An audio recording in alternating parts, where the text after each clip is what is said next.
Alléluia, Alléluia.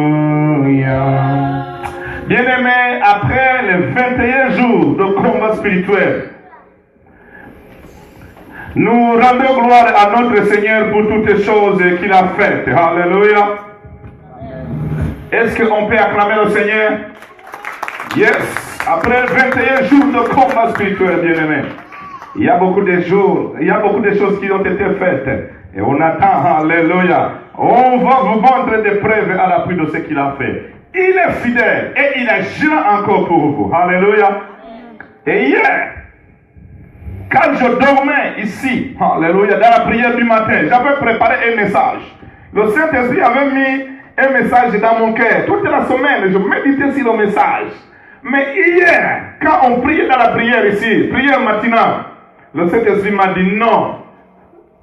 Parle ici ceci, alléluia. Et le thème d'aujourd'hui, c'est être une bouche établie, une bouche autorisée. Alléluia. Oh, être une bouche établie et une bouche autorisée. Alléluia. Dans la plupart des cas, nous voyons des gens qui parlent pour des personnalités. On les appelle des porte-paroles. Alléluia. Et surtout quand on prend l'exemple du président. Le président, il a une personne qui parle en son nom. On l'appelle le porte-parole du président. Et quand le porte-parole du président, il parle, les gens donnent la valeur à ces paroles comme si c'est le président qui parlait. Alléluia. Ils ne vont pas dire que c'est les paroles du porte-parole. Non, on va dire que ça là, ça vient du président. Le porte-parole est la bouche, mais la parole vient du président. Et on attache trop d'importance à cette parole parce que ça reflète les idées du président. Alléluia. Pourquoi on donne trop d'importance ou d'attention à cette parole? C'est parce que le porte-parole est très rapproché du président. Alléluia. Le président, il a tellement confiance en son porte-parole. Alléluia. Et il est l'ami aussi du porte-parole. Et le porte-parole, quand il veut parler au président, c'est direct. Il n'y a pas d'intermédiaire. Et le président, c'est-à-dire qu'il reçoit son téléphone. C'est-à-dire que le porte-parole communique directement au président. Et le président aussi communique directement au porte-parole. D'où il doit y avoir une relation très étroite. Alléluia. Il doit y avoir une relation très très étroite entre le président et le porte-parole. Bien-aimé, je vais te dire une chose. Dieu nous a établis ici sur la terre comme porte-parole. Alléluia. Parce que Dieu avait un plan. Alléluia. Il dit, faisons l'homme à notre image, selon notre ressemblance. C'est-à-dire, en d'autres parts, je veux manifester l'homme sur la terre. Le diable était déjà précipité sur la terre. C'est-à-dire, l'homme est suscité pour venir corriger le diable. L'homme a été créé pour venir montrer comment ça coûte, alléluia, de se révéler à Dieu. Alléluia. Et Dieu, c'est pourquoi Dieu a pris une décision de nous établir. Et je me souviens, quand Dieu choisissait Jérémie, il a dit, toi Jérémie, je t'ai choisi, je t'ai connu, alléluia, avant que tu sois né. Et je t'ai établi prophète des nations. Établir quelqu'un, alléluia, c'est-à-dire, je t'ai installé, je t'ai donné le plein pouvoir. Et surtout quand on fait une nomination dans nos pays, il y a une jour de l'installation de cette autorité. Mais bien aimé, je vais te dire, Dieu t'a installé ici sur la terre. Et il t'a donné une autorité. C'est-à-dire, tu représentes Dieu. Alléluia. Alléluia. C'est-à-dire, quand tu représentes Dieu, tu deviens son porte-parole. Bien, je vais vous montrer Luc 21, 15. Luc 21, 15. Luc 21, 15. Je vais lire, je vais essayer d'aller vite. Car je vous donnerai une bouche et une sagesse à laquelle tous vos adversaires nous pourrons résister ou contredire. Alléluia. Bien-aimés, j'aime cette parole. Dieu a une promesse dont nous donner une bouche. Bien-aimés, ce n'était pas une bouche pour manger, non. Ah oui. Ce n'était pas une bouche pour manger. Je vous donnerai une bouche. Oh, alléluia. Que notre Dieu soit béni. Et une sagesse. Alléluia. Alléluia. Que aucun de vos adversaires. Alléluia. Qui est ton adversaire? Est-ce que c'est le sorcier? Est-ce que c'est le marabout? Est-ce que c'est la maladie? Est-ce que c'est l'échec? Est-ce que c'est le rejet? Est-ce que c'est les problèmes financiers? Est-ce que c'est la pauvreté? Est-ce que c'est la misère? Est-ce que c'est la détresse? Oh, alléluia. Je vous donnerai une bouche. Aucun de vos adversaires ne pourront résister ou contredire. Alléluia. Autrement dit, Dieu avait un plan. Vous serez mon porte-parole. Et ce que vous allez dire, ça n'émane pas de vous, mais ça, c'est ma responsabilité. Oh, est-ce qu'on peut acclamer le Seigneur? Alléluia. Oh, est-ce qu'on peut acclamer le Seigneur? Oh, yes, Lord. Mais il a dit, je vous donnerai. Il n'a pas dit, je vous donne. Il y a une différence. Pourquoi Dieu a parlé dans le futur? Il devrait dire, je vous donne, maintenant même, recevez. Il a dit, je vous donnerai. C'est-à-dire, il y a des préalables qu'il faut satisfaire pour que cela soit effectif. Il y a des préalables, alléluia, pour être une bouche autorisée. Bien aimé, je vais vous dire, Élie, le prophète Élie, il avait une bouche autorisée. Parce qu'il a fermé le ciel. Pendant combien d'années? 3 ans et demi. Jean-Baptiste était une bouche autorisée. Il a prêché l'évangile et une multitude de gens, de foule, venaient se faire baptiser par Jean-Baptiste. Si ce n'était pas une bouche autorisée, les gens n'allaient pas venir en masse. Alléluia. Alléluia. Le prophète Jérémie, Dieu a dit, je t'ai établi prophète des nations. C'était une bouche autorisée. Parler de la part de Dieu. Bien-aimés, quand nous prions, on dit, au nom de Jésus, ainsi nous avons prié. Aïe, aïe, aïe, aïe. Bien-aimé, c'est-à-dire, tu parles au nom de Jésus. Tu parles au nom de Dieu. C'est-à-dire que tu es porte-parole. C'est-à-dire que ce que tu dis, ça ne t'engage pas toi, mais ça engage Jésus qui est derrière. Au nom de Jésus. Au nom de, quand je dis je veux parler au nom de tel, au nom de tel. Vous savez, dans nos coutumes, quand il y a la dot ou bien le mariage, on choisit même un représentant de la famille. Il va dire la bouche c'est moi, mais la parole c'est la famille telle. C'est-à-dire, ce que je parle, moi je suis tout simplement un instrument. Moi je suis une bouche, mais celui qui parle c'est cette personne-là. Alléluia. Et quand nous prions, nous disons au nom de Jésus, nous avons ainsi prié. C'est-à-dire que ce que j'ai dit, oh, alléluia, je ne suis pas responsable, mais c'est Jésus qui est responsable de tout cela. Et c'est pourquoi le diable n'aime pas que vous priez. Quand vous priez sincèrement, ce n'est pas ta responsabilité de faire ce que tu as prié, mais c'est Jésus qui est derrière, qui doit toujours accompagner ce dont tu as prié. Alléluia. C'est pourquoi il y a la puissance dans la prière. Alléluia. Je vais vous montrer cela. Je vais vous montrer. Alors, il y a des conditions pour que tu deviennes porte-parole de Dieu. Il y a des conditions. Il faut bien noter cela. Alléluia. Nous allons voir dans Luc 6,45. Pour devenir cette bouche bien-aimée, autorisée et établie, il faut demeurer dans la parole. Demeurer dans la... Que Dieu vous bénisse. Vous avez bien compris. Aujourd'hui, nous allons beaucoup rester dans Luc 6,45. Luc 6,45. Luc 6,45. Je vais lire au nom de Jésus. L'homme est bon tire de bonnes choses du bon trésor de son cœur, et le méchant tire de mauvaises choses de son mauvais trésor. Car c'est de l'abondance du cœur que la bouche parle. C'est ce qui abonde dans ton cœur qui sort de ta bouche. C'est de l'abondance du cœur que la bouche parle. Il faut bien souligner.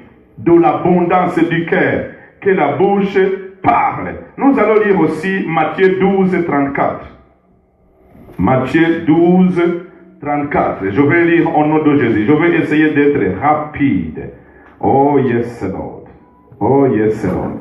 Matthieu 12, 34. Race de vipères, comment pourriez-vous dire de bonnes choses méchantes comme vous l'êtes?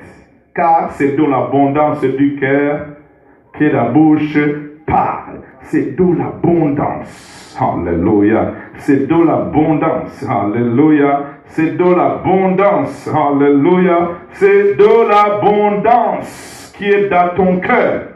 Bien-aimé, quand la parole de Dieu abonde dans ton cœur, ce qui va sortir dans ton cœur, c'est la parole. Alléluia. Et quand tu pries, quand tu parles la parole de Dieu, tu n'es pas responsable. C'est lui qui a donné cette parole. Alléluia. C'est celui qui va suivre cette parole. Bien-aimé, quand il représente quelqu'un dans le mariage, il te dit d'abord, tu vas dire ceci, tu vas faire ceci, tu vas donner ceci, tu vas donner cadeau ceci. C'est-à-dire, alors, quand tu te lèves pour parler au nom de la famille, tu parles ce qu'il t'a déjà dit.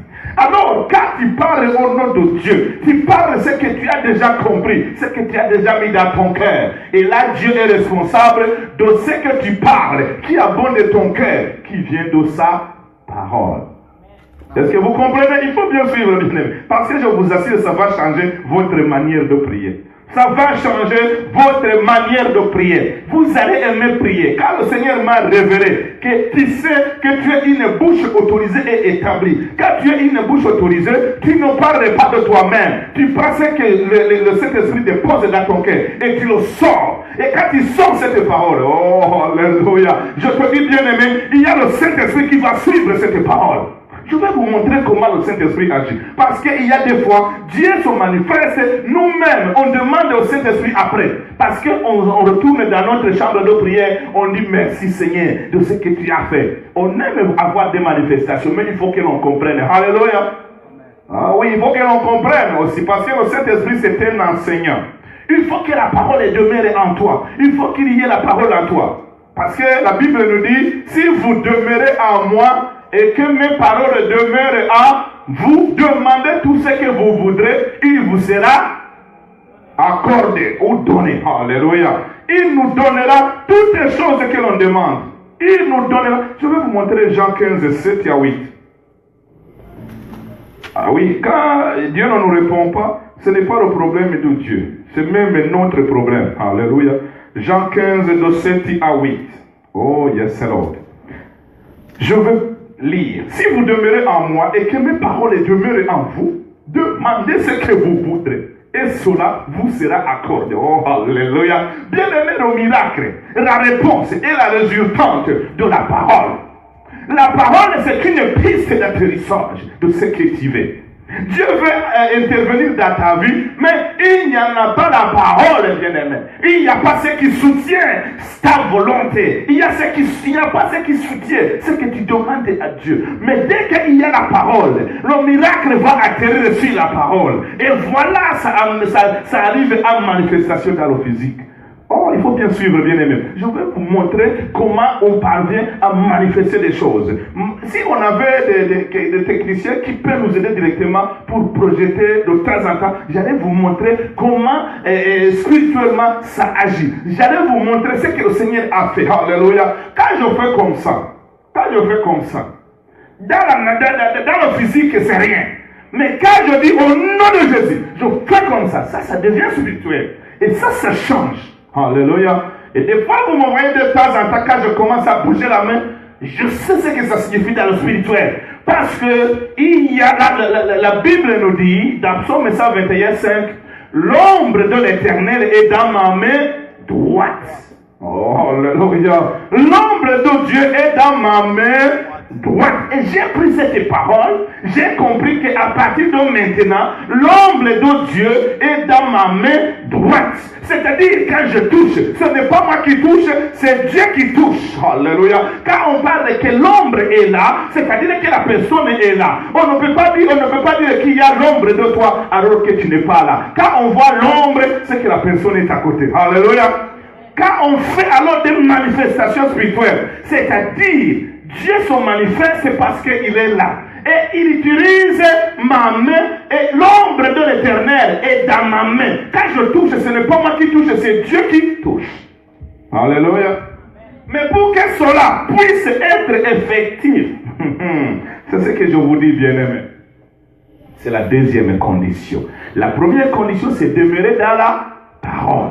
Et tout ce que vous demandez avec la parole de Dieu, il vous sera accordé. Ça, c'est condition numéro 1. Comme les Espagnols ils disent numéro 1. J'aime trop compter en espagnol, je ne sais pas pourquoi. Alléluia. Numéro 1. Numéro 2. Il faut que tu entendes la voix de la parole. Nous allons voir dans Psaume 103, 20. Vous pouvez essayer d'aller vite.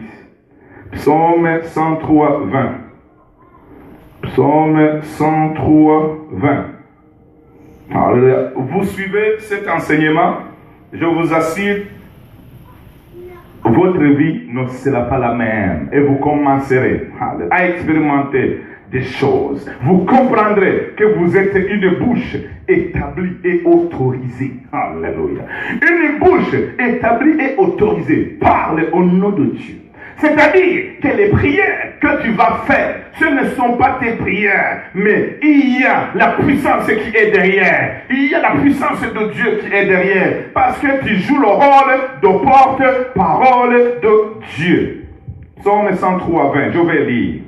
Bénissez l'Éternel, vous ses anges, qui êtes puissants en force et qui exécutez ses ordres en obéissant à la voix de sa parole. Bien-aimé, la deuxième condition, il faut écouter et obéir la voix de la parole. Quand il lit la Bible, il y a la voix qui est derrière cette Bible. Même les anges, ils obéissent à la voix de la parole. Dieu, toujours quand il dit, il envoie une parole aux anges. Ils ont une capacité de saisir la voix qui est derrière. C'est pourquoi les anges, quand ils se révèlent, ils apparaissent à quelqu'un, ils parlent par la parole de Dieu. Ils ne parlent pas d'eux-mêmes. Ils parlent par la parole. Il est écrit. Alléluia. Même les anges parlent à part de la Bible. Alléluia. Il y aura un moment, je vais vous montrer comment les anges communiquent et comprendre si c'est un ange de Dieu ou bien si c'est un ange de chez le démon. Alléluia. De comprendre si c'est l'ange de Dieu ou bien l'ange de chez qui est le démon. Ah oui, il faut que tu parviennes à écouter cette voix. Il y a une voix qui est derrière cette parole. Car la parole est en toi. Car la parole est en toi. Car la parole abonde en toi. Il y aura une voix qui viendra de cette parole. Quand tu es en train de servir, quand tu es en train de prier, quand tu es en train de prêcher, le Saint-Esprit commencera toujours à parler par la parole qui est en toi. Et je veux vous dire, le Saint-Esprit ne va pas te rappeler une parole que tu ne connais pas. Donc il faut avoir l'habitude de lire la parole. Alléluia. Et le Saint-Esprit est prêt à exécuter cette voix de la parole. C'est-à-dire, quand tu relâches, il y a une voix qui te parle dans ton cœur. Il y a une parole qui est dans ton cœur. Et toi, tu vas sortir cette parole par la bouche. Comme c'est la voix qui vient de la parole, le Saint-Esprit va alors exécuter cette parole. Et vous commencerez à avoir des manifestations. Alléluia. Vous commencerez à avoir des manifestations. Il y a la parole qui est en toi. Et puis après, tu entends la voix de la parole. Et tu vas sortir cette voix, alléluia, que tu as entendue en toi. Et le Saint-Esprit, il veille à exécuter cette voix. Et vous voyez des manifestations. Alléluia. C'est à ce moment que le Seigneur te dit, là-bas il y a une personne. Et là tu commences à regarder. Là-bas il y a tes, prie pour tes personnes. Quand je vais commencer à prier pour vous, j'écoute. Alléluia. J'écoute. Des fois je marche. On entend des chants d'adoration. Là je suis en train d'écouter. Qu'est-ce que tu me parles, Seigneur? Et je vous dis, quand j'écoute cette voix, et je vous dis, priez pour ça. Je vous assure, le Saint-Esprit, il veille à exécuter cela. Et après vous allez dire, oui, le pasteur était inspiré. Bien, il faut que tu sois connecté. Alléluia. Quand tu es un pasteur qui a été établi avec une bouche autorisée, avec une bouche établie, tu n'es pas comparable à un pasteur de fabrication locale. Alléluia. Ah oui, il y a des pasteurs qui ont été appelés par des cousins, des frères, des oncles, des parents. Il y a des pasteurs qui ont été appelés. Oh, le mari est pasteur, la femme doit nécessairement être pasteur. Il y a des fois, c'est vrai, mais il y a des fois, les gens, c'est des stratégies pour gérer les affaires d'église. Alléluia. Il faut que nous soyons une église épouse. Soit pas une église où il y a des stratégies, des tactiques pour garder les intérêts. Bien aimé, l'église est pour le Christ. L'église n'appartient pas au pasteur. L'église t'appartient. L'église nous appartient. Nous tous, on est membres de ce corps. Quand une personne veut s'approprier de l'église, que l'église est à lui seul, ça ne devient pas l'église épouse. Ça devient quelque chose, une affaire, un business. Alléluia. Alléluia. Nous voulons une église où Dieu se manifeste. Alléluia. Alors, il faut que la parole demeure en vous, la parole de Dieu. Deuxièmement, il faut que tu écoutes et que tu obéisses à la parole de Dieu. Bien aimé, je vais vous expliquer alors. Dans Jean 3, 63, et on est presque à la fin, il nous reste tout simplement à lire quelques peu de versets. Alléluia. Jean 6, 63. Yes, Lord. Yes, Lord. Yes, Lord. Yes, Lord. Glorifie-toi, Seigneur. Glorifie-toi, Seigneur. Jean 6, 63. Alléluia. Je vais lire au nom de Jésus. Oh, yes. Jean 6, 63. C'est l'esprit qui vivifie. La chair ne sert de rien. Les paroles que je vous ai dites sont esprit et bien aimé, qu'est-ce que signifie vivifier? Vivifier, c'est donner la vitalité. Autrement dit, le synonyme de vivifier, c'est dynamisme, ardeur, force, énergie vitale. Bien aimé, qu'est-ce que je vous dis? C'est l'esprit qui vivifie. Les paroles que je vous ai dites sont esprit et vie. La parole n'est pas visible, mais est esprit. Quelque chose qui est esprit, l'esprit se déplace. Alléluia. Il fonctionne comme le vent. Alléluia.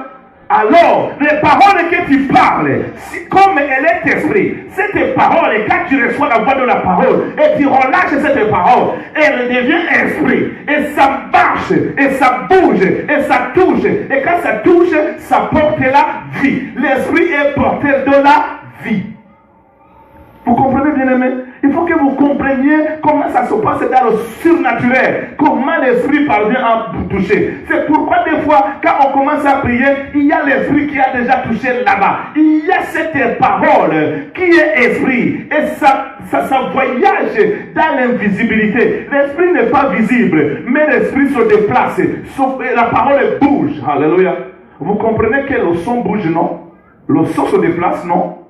C'est-à-dire, quand tu parles une voix spirituelle, aussi ça se déplace. Et ça passe vite. Parce que par ma parole, je peux prier pour quelqu'un qui est tranché, qui est épais partout. Alléluia. Pour vous dire, bien aimé, il y a la puissance dans nos paroles qui sortent de nos bouches. Alléluia. Et dans Romains 8.2. Dans Romains 8.2. Oh, yes, Lord.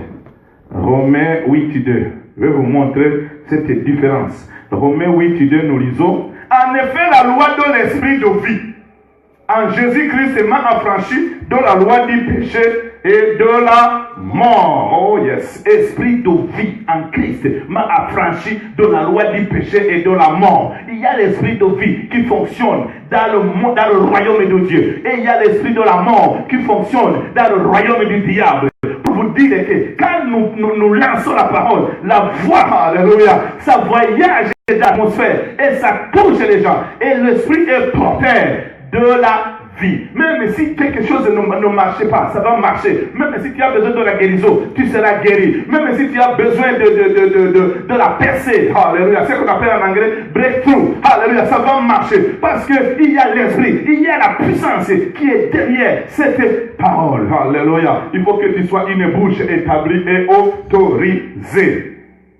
Je vous ai déjà parlé, psaume 121, 5, l'ombre de l'éternel est dans ma main droite. Alléluia. Et c'est comme ça que quand nous parlons, Dieu aussi agit parce que la parole se joint aussi au actes. Alléluia. C'est pourquoi, quand quelqu'un qui comprend qu'il est une bouche autorisée, alléluia, et rien ne peut contredire ce que tu parles. Rien ne peut bloquer ce que tu parles. Rien ne peut contredire ou refuser. Oh, alléluia. C'est ce que je vous ai dit dans Luc 21:15. Bien aimé, je te souhaite que tu sois une bouche autorisée. La plupart des fois, vous pensez que c'est pour les pasteurs. Non, c'est pour toute personne qui croit. Alléluia. Il faut que la parole soit en toi. Il faut que tu parviennes à écouter la parole. Je te dis que tu seras une bouche autorisée. Parce que c'est de l'abondance du cœur que la bouche parle. C'est ce qui abonde dans ton cœur. Quand la parole est abondante dans ton cœur, tu vas parler de la bouche de Dieu et tu deviendras porte-parole de Dieu. Alléluia. Je suis presque à la fin, je suis presque à la fin. Je suis presque à la fin, bien-aimé. Alléluia. Éphésiens 3:20, à celui qui peut faire au-delà de ce que nous pensons et attendons, par la puissance qui agit en nous. Alléluia. Cette puissance est occasionnelle par la parole qui est en nous. Et quand nous relâchons cette parole, il y a l'esprit, la puissance qui accompagne cette parole. Quand on dit que la puissance est en nous, la puissance n'est pas en toi car tu es vide, il n'y a pas de la parole. Ah oui. Non. La parole, c'est la piste d'atterrissage de la puissance de Dieu. La parole, c'est la piste d'atterrissage d'un miracle. La parole, c'est la piste d'atterrissage de l'accomplissement, de l'exaucement des promesses de Dieu. Bien aimé, je vous souhaite, alléluia, à partir de maintenant, de commencer à lire cette parole. La parole que je prêche, alléluia, elle est vérité, elle est esprit et elle est vie. Cette parole se déplace dans l'espace. Alléluia. Il y a la voix qui est derrière cette parole. Et quand il relance cette voix, bien aimé, je te dis, il y a des miracles qui se font. Je vous donne un exemple. Un jour, je dormais. Je me reposais un peu. C'était vers 10h du matin. J'étais chez moi.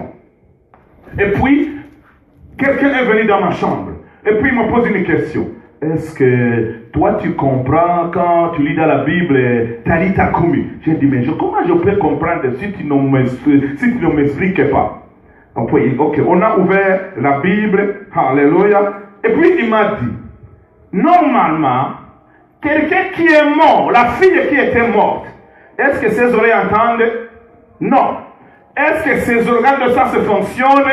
Non. Elle dit, mais pourquoi alors Jésus a eu le courage de parler à un cadavre qui n'entend pas? Ses organes de sens n'entendent rien. Là j'ai dit, c'est là où se trouve la question. Et puis il m'a dit, je vais te dire qu'à base de la parole, il y a une puissance surnaturelle qui touche des choses visibles et invisibles. Il y a une puissance qu'on ne peut pas bloquer, qu'on ne peut pas arrêter, qui sort quand vous priez. Et puis il m'a dit, tu peux prier même pour des objets. Alléluia. C'est à ce moment que j'ai commencé à prier même pour des objets. Quand j'amène mon auto au garagiste, alléluia, je prie même pour la pièce. Je dis, il faut que ça marche. Alléluia. Et dès qu'il installe la pièce, ça marche parfaitement. Parce qu'il y a des pièces où on peut mettre, puis on dit ça ne marche pas. Il faut encore le refaire. Alléluia. Et surtout si c'est des grandes pièces comme la transmission. La transmission pour installer cela, c'est $600. Et s'il faut faire 2 fois 3 fois, c'est 1800. Mais quand tu pries, tu imposes, ou bien quand quelque chose ne semble ne pas marcher, il faut prier parce que tu sais, c'est que tu sais que ta parole, ça ne t'incombe pas, mais Dieu porte tes paroles, c'est Dieu qui touche là les choses. Alléluia. C'est pourquoi même dans les dossiers, dans les historiques de crédit, dans vos finances, moi là, j'ai déjà la foi de prier pour toutes choses. Et je commande, et je déclare, et je décrète. Pourquoi je fais cela? Nous assumons la fonction d'ambassadeur. Nous représentons le royaume des cieux. Et ce que nous parlons, le royaume des cieux va soutenir et va accomplir cela. Alléluia. Alléluia. Et l'ambassadeur des États-Unis, ce qu'il pose comme acte, ça engage tous les États-Unis. Alléluia. Et ce que tu parles, quand tu as une bouche autorisée, ça engage ton Dieu. Ça engage ton Dieu. Ça engage ton Dieu. Et c'est pourquoi quand nous prions, nous disons, ainsi nous avons prié au nom de Jésus. Alléluia. Cette conclusion est très importante. C'est pour montrer que ce que tu viens de parler, ce n'est pas toi qui es responsable, c'est Jésus qui est responsable. Nous allons nous lever et tu vas prendre ta Bible. Oh yes. Il faut prendre ta Bible, bien-aimé. Alléluia. Il faut que Dieu t'établisse. Et pour t'établir, il faut avoir ta Bible à ta main. Alléluia. Il faut prendre ta Bible. Nous allons lever notre Bible devant notre Dieu. Bien-aimé, je me souviens, le jour où j'ai mis ma Bible sur ma tête, ça a changé ma vie. Toi qui me suis en ligne, alléluia, prends l'habitude de lire la parole, bien-aimé. Tu es établi pour parler contre toutes les situations contre toi. Tu es établi pour parler contre toutes les situations, alléluia, qui est contre toi. Et je profite de l'occasion, alléluia, pour prier à quelqu'un qui était en ligne et qui nous suivait dimanche passé, qui avait un mal de hanche là-bas. Oh, ta douleur, le Seigneur de ta vie, il t'a guéri. Et tu vas témoigner, tu vas nous envoyer un message. Au nom puissant de Jésus, prenons l'habitude d'écouter la voix de la parole. Et tu verras Dieu se manifester dans ta vie. Que Dieu vous bénisse. La distance n'est pas une barrière. Connectez-vous de temps en temps. Vous serez bénis. Je vous bénis au nom puissant de Jésus. Et je brise toute adversité contre vous. Et sache, vous avez reçu une bouche, alléluia, et une sagesse où aucun de vos adversaires ne pourront résister ni contredire. Que Dieu vous bénisse. Bye. Alléluia. Nous allons prier. Alléluia. Nous allons prier.